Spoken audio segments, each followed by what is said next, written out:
Hello guys, good morning. Kunting tips lang po. Anong gagawin kapag nag-alarm yung ating generator or under voltage alarm siya? Tapos namatay. So yung unang antep nyo po is patayin muna yung main breaker nya. And then reset mo siya. At start ulit.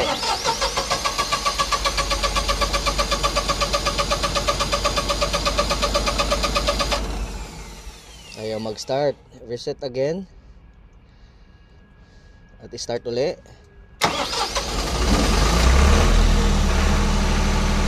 Kapag stable na po yung handar ng makina, yan po lamang pag on natin ang ating breaker.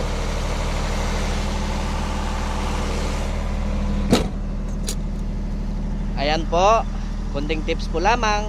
Salamat and God bless.